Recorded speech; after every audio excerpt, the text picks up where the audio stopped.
Հայաստանի արտգործնախարարը Լյուքսեմբուրգում է Եվրամիության Սևծովյան տարածաշրջանի Կենտրոնական Ասիայի գործընկերների հետ քննարկելու միջտարածաշրջանային գործակցության միջոցով ավելի ամուր դիմակայունություն, ավելի բարձր մակարդակի անվտանգություն եւ ավելի լավ փոխկապակցվածություն խթանելու ուղիները։ Փաստը, որ Հայաստանի եւ Ադրբեջանի միջև խաղաղությունը արդեն հաստատված է եւ երկու երկրները քննարկում են հաղորդակցությունների տրանսպորտային ենթակառուցվածքների բացումը, ավելացնում է լրացուցիչ զգալի ներուժ, քանզի մեր տարածաշրջանը կարող է կարևոր դեր խաղալ Եվրոպան Կենտրոնական Ասիայի հետ կապելու գործում։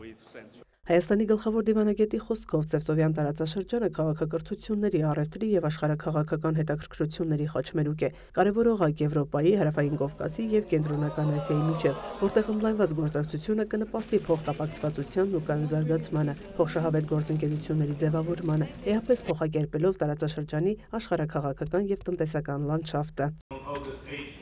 Այս տեսլականի իրագործումը հնարավոր է միայն խաղաղության եւ կայունության պայմաններում։ Այն ժամանակ, երբ Սևծովյան տարածաշրջանը բախվում է լուրջ մարտահրավերների, հատկապես Ուկրաինայում ընթացող պատերազմի հետևանքով, որը հանգեցրել է նաեւ ծանր մարդկային տառապանքների, Հարավային Կովկասը վերջին շրջանում անցում է կատարել դեպի տևական խաղաղության։ 2025 թվականի օգոստոսի 8-ին Վաշինգտոնում տեղի ունեցավ պատմական իրադարձություն։ Հայաստանի, Ադրբեջանի եւ Միացյալ Նահանգների ղեկավարները ստորագրեցին համատեղ հռչակագիր, իսկ Հայաստանի եւ Ադրբեջանի միջև խաղաղության եւ միջպետական հարաբերությունների հաստատման մասին համաձայնագիրը նախաստորագրեցինք ես եւ Ադրբեջանի արտաքին գործերի նախարարը։ Այսպիսով խաղաղությունը հաստատված է եւ 3 առաջնորդները արտահայտել են այն ամրապնդելու ամուր հանձնառություն։ Սա ամուր հիմք է ստեղծում թշնամության էջը փակելու եւ փոխադարձ հարգանքի, ինքնիշխանության, տարածքային ամբողջականության եւ սահմանների անձեռնմխելիության վրա հիմնված բարիդրացիական հարաբերությունների նոր դարաշրջան բացելու համար ՄԱԿ-ի կանոնադրությանը եւ 1991 թվականի Ալմա-Աթայի հռչակագրին համապատասխան։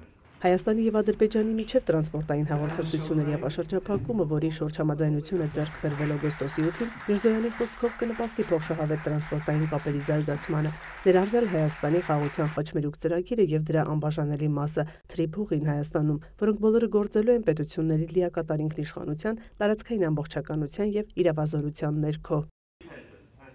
Ամրապնդելով այս շղթան մենք կարող ենք ամրապնդել փոխադարձ վստահությունը, փոխկապակցվածությունը եւ կայուն աճը։ Ինչպես Եվրոպական հանձնաժողովի նախագահ Ուրսուլա ֆոն դեր Լայենը ձևակերպեց Եվրամիություն Կենտրոնական Ասիա գագաթնաժողովում, Հայաստանի սահմանների բացումը Ադրբեջանի եւ Թուրքիայի հետ լինելու է խաղի կանոնները փոխող իրադարձություն։ Սա է նաեւ պատճառը, որ մենք ողջունում ենք Անդրկասպյան տրանսպորտային միջանցքի վերաբերյալ Եվրամիության համակարգող հարթակի ստեղծումը եւ Հայաստանը պատրաստ է լինել ակտիվ եւ կառուցողական գործընկեր դրա հաջողության ապահովման գործում, այդ թվում Եվրամիության գլոբալ դարպասներ նախաձեռնության շրջանակում մեր խաղաղության խաչմերուկ ծրագրի եւ Թրիփուղու ներառման միջոցով։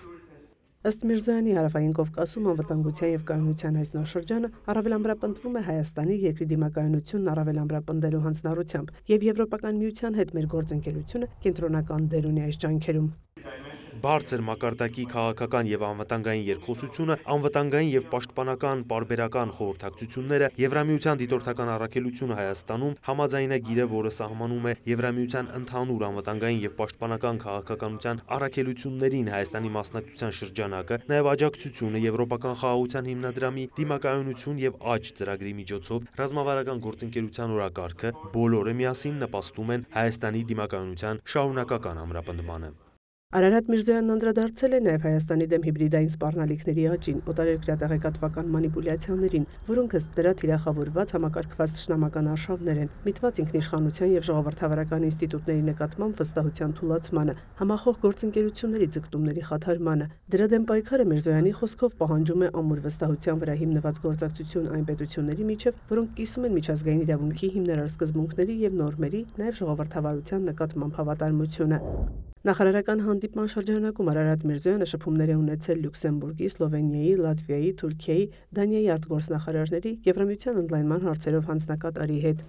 Եվրամիության արտաքին գործերի եւ անվտանգության քաղաքականության հարցերով բարձր ներկայացուցիչ Կայա Կալասի հետ Միրզոյանը քննարկել է Հայաստան-Եվրամիություն գործընկերության նոր օրակարգի վերջնականացմանն ու հաստատմանն առնչվող հարցեր։ Ընդգծվել է տնտեսական ու տրանսպորտային փոխկապակցվածության խթանման հարցում փոխշահավետ ծրագրերի կյանքի կոչման կարևորությունը, ինչին կարող են նպաստել Հայաստանի եւ Ադրբեջանի միջև հաստատված խաղաղությունն ու օգոստոսին Վաշինգտոնում ձեռք բերված պայմանավորվածությունները։ Հունաստանի պաշտոնակցի Յորղոս Գերապետրիտիսի հետ քննարկել է Հայաստան-Եվրամիություն գործընկերության խորացման հարցեր, անդրադարձել տարածաշրջանային զարգացումներին, Հարավային Կովկասում հաստատված խաղաղության պայմաններում փոխկապակցվածության խթանման ծրագրերին, այդ թվում Հայաստանում Թրամփի ուղու կյանքի կոչմանը։ Լյուքսեմբուրգում հանդիպել են նաև Հայաստանի եւ Լիտվայի արտգործնախարարները։ Արարատ Միրզոյանն ու Կեստուտիս Բուդրիսը քննարկել են բազմակողմ հարթակներում փոխգործակցության հարցեր, անդրադարձել Հայաստան-Եվրամիություն գործընկերության խորացման ուղղված աշխատանքներին, ընդգծելով ձևավորված օրակարգում ժողովրդավարական ինստիտուտների զարգացման, դիմակայունության խթանման հարցում Հայաստանի եւ Լիտվայի շարունակական գործակցության փոխշահավետությունը։